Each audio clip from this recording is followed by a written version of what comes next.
皆さんこんにちは、かおりです。はい、ということで今回の動画はこの方に来ていただいています。 Yo, what's going on 日本リクエで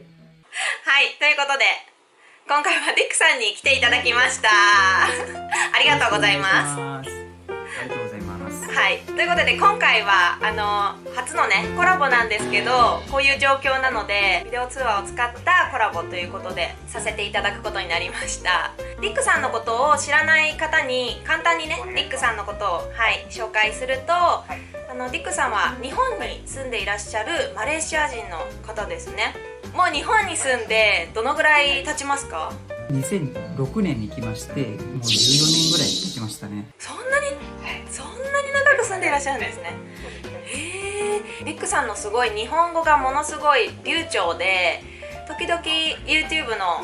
ライブを使ってライブ配信されたりとかするのも私も見ることがあるんですけど、本当に日本語のコメントを拾いながら日本語で返事をされてるのを見て本当にすごいなというふうに尊敬していますまず、日本でも緊急事態宣言っていうのは発令、されたと思うんですけど、私すごく気になっているのが、その後も通常通り仕事に行っているのかなっていうことは気になってはいました。実はね、日本が緊急事態宣言を出したのが4月の16日ぐらいだと思います。その前にはね、1週間前ぐらいは東京と、7個の都道府県ぐらいが緊急事態宣言を出したんですけど、その1週間後ですね、4月16日ぐらいに、日本全国が緊急事態宣言を出しました。で、私の会社なんですけど、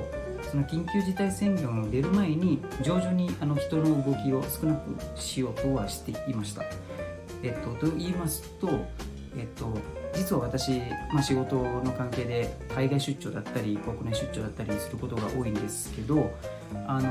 2月末にインドネシアに出張する予定がありまして、日本ではその時はあんまりこの状況ではあんまり騒ぎになっていなくて、でも個人的な判断でちょっと出張控えようと思ってて、自主的に出張を取りやめたんですね。でその後にだんだん周りの人もじゃあ出張をやめようかっていう感じになってきて、で3月になってからうちの会社が、全面出張はダメになったんですね。あと公共交通機関を使うのも、やめましょうということになって、通勤する場合は車で通勤したり、自転車で通勤したりっていう命令が出ました。それでも毎日会社に出勤して仕事には行っているという状況。そうですね、私の会社はメーカーでありまして、物を作ってるんですね。工場があって、生産が止まらないように今できるだけ工場が止まらないような対策をとっています。なるほどですね。そういう方たちは、こういう事態でもやっぱり直接行って仕事しなければいけないですもんね。在宅で仕事するっていう状況じゃないですもんね。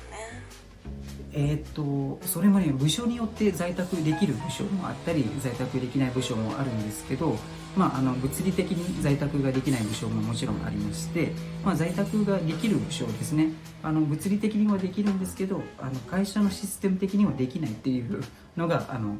舎によくあるような状況かもしれないですね。東京であればおそらくほとんどの事業が生産系よりもIT 系だったりそっち向けの事業が多いんじゃないかなと思いますが、田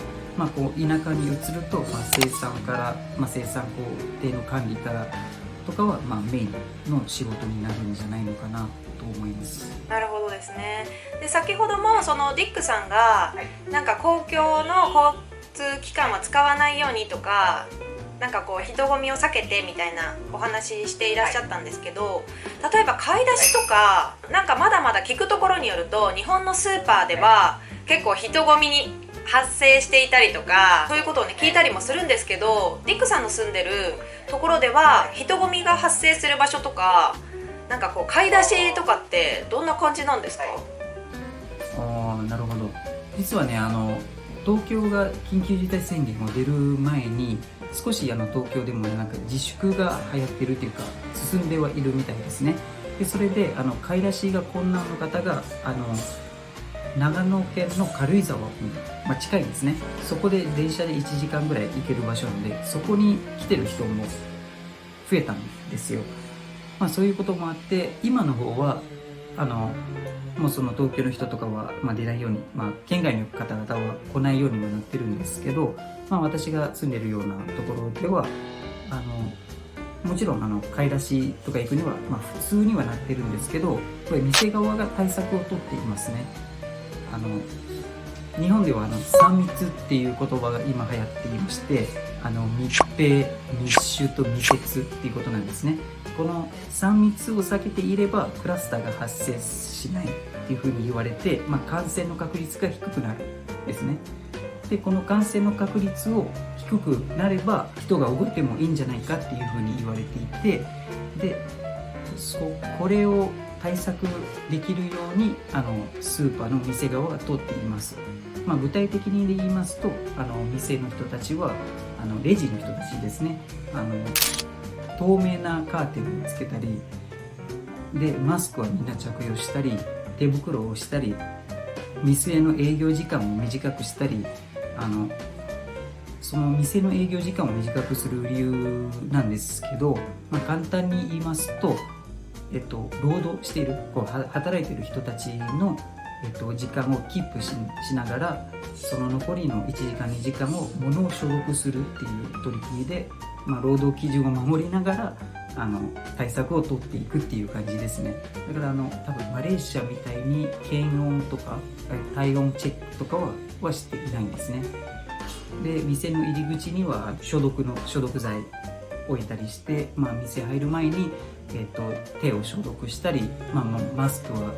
みんなしてるんですけど、みんなマスクして店に入るっていう感じですね。それぞれルールをね守りながら、スーパーも営業してるって感じ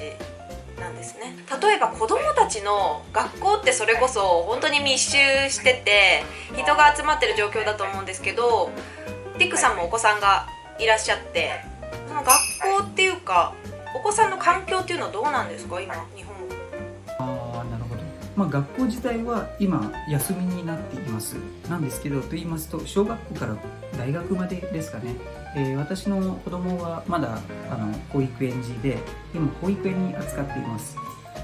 で日本ではね保育園と幼稚園がありまして、保育園では親が2人とも働いている場合は入れていい施設かな、簡単に言いますと。で幼稚園は、誰でも入れたい人はいれば、入れられるなんですね。で幼稚園自体は強制的に休校になっている休園になっているところが多いです。なんですけど保育園の方は普通にやっています。そうですね。なので私も奥さんも働いているので子供を保育園に扱ったりはしています。共働きだと、難しいですよね。どうしてもね他に面倒を見てくれる人がいないとなると、そうですね。でも保育園は自粛制になってて登園させたい人だけは預けてください的な感じになっています。私の部署ではできる人は家で働く人ができるんであれば家で働いてくださいっていう取り組みをやり始めて、先月ぐらいですかね、トライアルで私も家で働いてみたり、その時は子供を保育園に登園させないで、子供を見ながら家で仕事をやってみました。多分新しい試みだったんじゃないですかね。そうですね。やっぱり疲れますね。そうですよね。生産性も低くて仕事にならないですよね。そうですよね。そうですよね。あと家の環境も仕事ができる環境を整ってはいないんですね、こっちは。例えばパソコンを置けるスペースを用意したりはしていないんですね。ちゃんとした椅子とかも用意したりしていないので普通に腰とか痛くなります。確かにそうですよね。そうですね。はい、ということで今リックさんの生活に与えた変化だったりとか、自分が住んでいる周りの変化だったりとかちょっといろいろお聞きしたんですけど、そういった変化に伴って、自分自身の心境に何か、変化というか、なんか気持ちの変化っていうかありましたか？気持ち的に変わったっていうのがマレーシアではMCO って言いまして命令なんですね。で日本では自粛っていう意味になってて皆さんに強くお願いしてやりましょうっていうところになるんですけど、そこに感じたのは自粛なのにこんなに人が減っているっていうところで、やっぱりそこは日本人の強い力かなと思いまして、そういうところでは、日本人は空気を読む力がやっぱりすごいかなと思いました。あともう一つと言いますと家にいる時間が増えてきて、それで子供と家族も含めてですね、接触する時間も増えてきて、今まで気づけなかった部分が気づくようになってて、気づくようになりました。あともう一つと言いますと会社では今まで踏み出せなかった部分が、これを機に一歩進んでいって、自分の会社が少し進歩があるなっていう気持ちにもなりました。すごいですね。なんかこういうどこにいてもやっぱり悲しいニュースを見聞きすることが多いので、やっぱりね、そういうニュースを見聞きしていると私たち自身も暗い気持ちになったりとかネガティブな気持ちになることってすごい多いと思うんですけど、でもそんな中でもいいことに目を向けてポジティブ前向きでいられるリックさんの姿勢っていうのがすごいなというふうに、思いました。そうですね、今ね、日本にいてもマレーシアにいても本当にこの事態の収束に向かってそれぞれができることっていうのをね心がけていかないといけないなっていうのは思うんですけど、はいですね。ということで、今日はリックさんいろいろね、日本の状況であったりとか心境の変化であったりとかいろいろシェアしてくださってありがとうございました。いやこちらこそありがとうございます。ディックさんのチャンネルの方でも私と一緒にまた別のテーマで話をしている動画があるので、概要欄の方にリンクを貼っているのでぜひそちらの動画も見てください。お願いします。ということで今日もご視聴いただきありがとうございました。ではまた次の動画でお会いしましょう。バイバーイ。